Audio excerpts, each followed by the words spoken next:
మేము రాచమల్లు శివప్రసాద్కి సవాల్ ఇస్తున్నాం. ఇసుక మాఫియా చేసేదానికి రాష్ట్రంలో ఉచిత ఇసుక చంద్రబాబు నాయుడు గారు ప్రమాణ స్వీకారం చేస్తానే మీరు చేసిన దౌర్భాగ్య పనులకు, మీరు చేసిన దౌర్జన్యాలకు, మీరు చేసిన అక్రమాలకు అడ్డుకట్ట చేస్తూ ఉచిత ఇసుక విధానాన్ని అమలు చేయడం జరిగింది. ఎవరికి అవసరమైతే ఏ ప్రాంతంలో ఇసుక దొరుకుతుందో ఆ ప్రాంతాల నుంచి ఉచితంగా పోయి ఇసుక తెచ్చుకోవచ్చని ఒక జీవోను పాస్ చేసి రాష్ట్రమంతా అమలు చేస్తూ ఉన్నారు. ఇక్కడ అమ్ముకునేదానికి మీ మాదిరిగా డిపోలు పెట్టి ట్రాక్టర్ 6,000 రూపాయలు, టిప్పర్ 60,000 నుంచి 70,000 రూపాయలు విధానం పెట్టలే ప్రభుత్వం. ఉచిత ఇసుక విధానం నడుస్తూ ఉంది ఆ రాష్ట్రంలో. నువ్వు నోటికి వచ్చినట్టు వరదారెడ్డి గారి మీద, వరదారెడ్డి కొడుకు కొండారెడ్డి గారి మీద రోజు 30 లక్షల రూపాయలు సంపాదిస్తున్నారు అని అంటాడవే.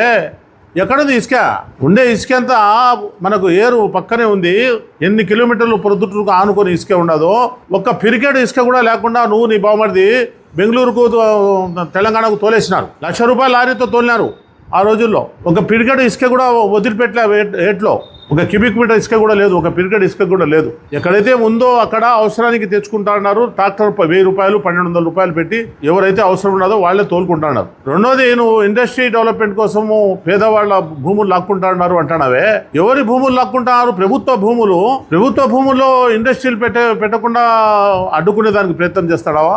అభివృద్ధిని అడ్డుకునే దానికి కలెక్టర్ గారి దగ్గర పోయినావా? నువ్వు ధారాదత్తం చేసినాడు వరదారెడ్డి ఎమ్మెల్యే 5 సంవత్సరాలు దోచుకోమని తెలుగుదేశం పార్టీ వాకిలు గేట్లు ఎత్తేసినారని అంటున్నావే.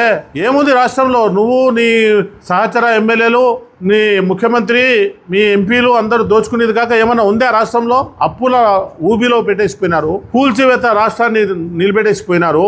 రాష్ట్రము మీ పనులకు, మీరు చేసే పనులకు, మీరు చేసే దుర్మార్గ ఆలోచనలకు, దుర్మార్గ పనులకు మీకు డిపాజిట్ కూడా రాకుండా ఓడిచేసి ప్రభుత్వాన్ని, కూటమి ప్రభుత్వాన్ని తెచ్చుకునేది రాష్ట్రం.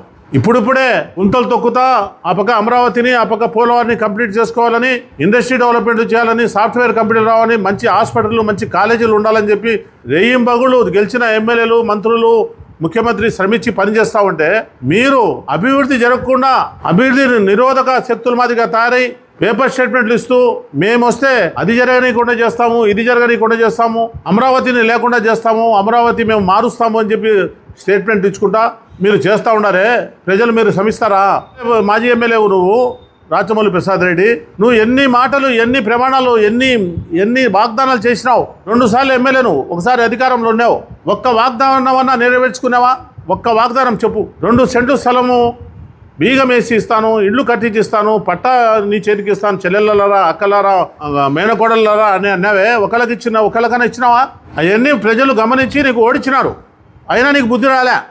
రాష్ట్రం అంతా ఎక్కడా లేని విధంగా పొద్దుటూరులో గుట్కా మాఫియా నీ వల్లనే వచ్చింది. ఇది కూడా ప్రజలు గమనించినారు. క్రికెట్ గురించి, క్రికెట్ ఇచ్చలవిడి అయిపోయింది అంటాడు. పొద్దుటూరులో నీ సామ్రాజ్యం నడిచిన రోజులు ఎట్లున్నది?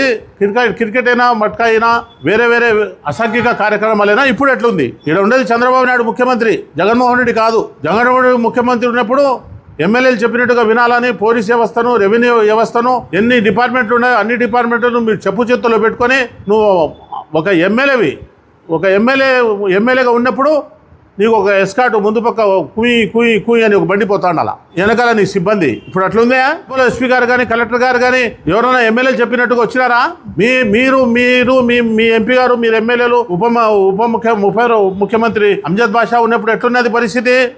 ఎవరిని పట్టుకొని పనిచేస్తున్నారు మీరు? ఇవన్నీ చెప్తూ పోతే చాలా ఉన్నాయి.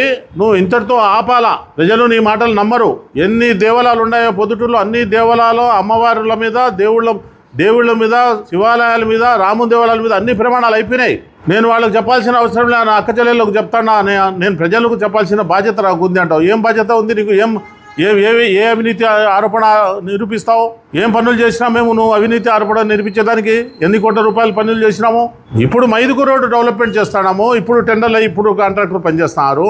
ఈ పక్క కొడప రోడ్డు వేయడి నీకు 10-15 కోట్ల రూపాయలు ఇప్పుడు గవర్నమెంట్ తెచ్చి ఇప్పుడు పనిచేస్తున్నాము.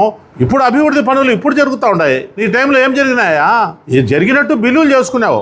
నువ్వు పోయినసారి 23,000 ఓట్లతో ఓడిపోయినావు. రాబోయే ఎలక్షన్లో 50,000తో ఖచ్చితంగా ఓడిపోతావని చెప్పి నేను ఈ సందర్భంగా తెలియజేస్తున్నాను. ఇంకొకటి, అసలు నీకు విషయం ఇంకోటి తెలియచడం లేదో, నీకు టికెటే ఇయ్యరు జగన్మోహన్ రెడ్డి. నువ్వు భ్రమ పెడతాడావు, నువ్వు భ్రమలో ఉండవు. ప్రభుత్వం మాది వస్తుంది, నాకు టికెట్ ఇస్తారు, మళ్ళీ నేను గెలుస్తా, నేను మంత్రిని అవుతా. భ్రమలో జీవించాల్సిందే నువ్వు. నీకు అసలు టికెటే రాదని చెప్పి నేను మీ ద్వారా రాచమల్లు ప్రసాద్కి తెలియజేస్తాడు. తెలుగుదేశం పార్టీలోనే ఉంటూ 2 సంవత్సరాలు ఇన్ఛార్జిగా పనిచేసిన ప్రవీణ్ కుమార్ రెడ్డి, వరదరాజరెడ్డి గారు కానీ వరదరాజరెడ్డి గారి కుమారుడు కానీ ఎటువంటి వాళ్ళు అనేది వాళ్ళ కుటుంబానికి అంతా తెలుసు. ప్రవీణ్ కుమార్ రెడ్డి పెద్దనాయన గారు మాజీ ఎమ్మెల్యే వీరశివారెడ్డి గారు అయితేనేమి, ప్రవీణ్ కుమార్ రెడ్డి గారి తండ్రి ప్రతాప్ రెడ్డి గారు అయితేనేమి, డాక్టర్ కృష్ణారెడ్డి గారు అయితేనేమి, రాఘవరెడ్డి గారు అయితేనేమి, వాళ్ళ కుటుంబానికంతా వరదరాజరెడ్డి గారి విషయము, వరదరాజరెడ్డి గారి కుటుంబం విషయము ప్రవీణ్ రెడ్డి గారికి తెలుసు. ప్రవీణ్ రెడ్డి గారు మొన్న చెప్తూ, నువ్వు ఊరంతా అప్పులు చేసినావు, నువ్వు అన్ని కోట్లు సంపాదించినావు, ఇన్ని కోట్లు సంపాదించినావు అని చెప్పి వరదరాజరెడ్డి గారి కుటుంబం మీద, కొండారెడ్డి గారి మీద అపవాదులు వేయటము, మా పార్టీలోనే ఉంటూ తెలుగుదేశం పార్టీలో ఉంటూ చేయటం ఇది సబబు కాదని చెప్పి నేను ప్రవీణ్ రెడ్డి కూడా తెలియజేస్తున్నాను. ఏదైనా ఉంటే వరదరాజరెడ్డి గారి మీద కానీ ఇంకోటి కానీ నువ్వు ఆర్టీకి పోయి కంప్లైంట్ చేయాల్సిందే కానీ పత్రికలు ఎక్కకూడదు. నువ్వు పత్రికలు ఎక్కిన దాని వల్ల రాచమల్లు కానీ రాచమల్లు వర్గానికి కానీ సులకనతనం అయిపోతుంది. నాకు అప్పు ఉందని నీ దగ్గర ప్రవీణ్ రెడ్డి దగ్గర కానీ రాచమల్లు దగ్గర కానీ కొండారెడ్డి అప్పు మాకు ఇవ్వాలని ఎవరైనా వచ్చినారా? ఎవరైనా అడిగినారా? అడిగితే చెప్పండి, మేము కట్టిస్తాం. వాళ్ళు నీతికి నిజాయితీకి 50 సంవత్సరాల నుంచి పని చేస్తాడు కుటుంబం, వరదరాజరెడ్డి కుటుంబం. మేము కూడా కొంత దూరం వరదరాజరెడ్డితో దూరం అయినాము కొన్ని కారణాల వల్ల. పార్టీ టికెట్ ఇచ్చింది వరదరాజరెడ్డి గారికి. ఎందుకు ఇచ్చింది పార్టీ? చంద్రబాబు నాయుడు గారు అవినీతి పరుడైతే టికెట్ ఇస్తాడా? పార్టీ మైలేజీ వరదరాజరెడ్డి గారికి బాగుందని, సురేష్ నాయుడుని కాదని, ప్రవీణ్ రెడ్డిని కాదని, లింగారెడ్డిని కాదని, ఇంకా కొంతమంది మాకు కావాలని అడిగేటోళ్ళని కాదని, వరదరాజరెడ్డి గారికి 82 సంవత్సరాల వయసుండే వ్యక్తికి టికెట్ ఇచ్చిందంటే ఎందుకు ఇచ్చింది? పొద్దుటూ పట్టణాన్ని అభివృద్ధి చేసిన వాడని చెప్పి వరదరాజరెడ్డి గారిని తెలుగుదేశం పార్టీ టికెట్ ఇచ్చింది. ఇప్పుడు కన్నా ప్రవీణ్ రెడ్డికి మేము చెప్తున్నాము, ప్రవీణ్ రెడ్డి ఏదన్నా ఉంటే పార్టీలో మాట్లాడుకోవాలా, పార్టీలో చర్చించుకోవాలా తప్ప పత్రికలు ఎక్కి వైఎస్ఆర్సీపీ పార్టీ వాళ్ళకు చులకనతనంగా ఉండే విధంగా నువ్వు మాట్లాడకూడదు అని చెప్పి నేను ఈ పత్రికల ద్వారా ప్రవీణ్ రెడ్డి కూడా తెలియజేస్తున్నాను. రాచమల్లు ప్రసాద్ రెడ్డి అయితే మీరు రాచమల్లు ప్రసాద్ రెడ్డికి టికెటే రాదు, ఆయనకు భవిష్యత్తు లేదు, భవిష్యత్తు అయిపోయింది. ఆయన కానీ ఆయన బావమరిది కానీ వాళ్ళ కుటుంబంలో ఎవరైనా కానీ వాళ్ళు ఎవరికి టికెట్ రాదు. ప్రజలు ఒకవేళ టికెట్ వచ్చినా చిత్తుగా ఓడించేదానికి ప్రజలంతా సంసిద్ధంగా ఉన్నారు.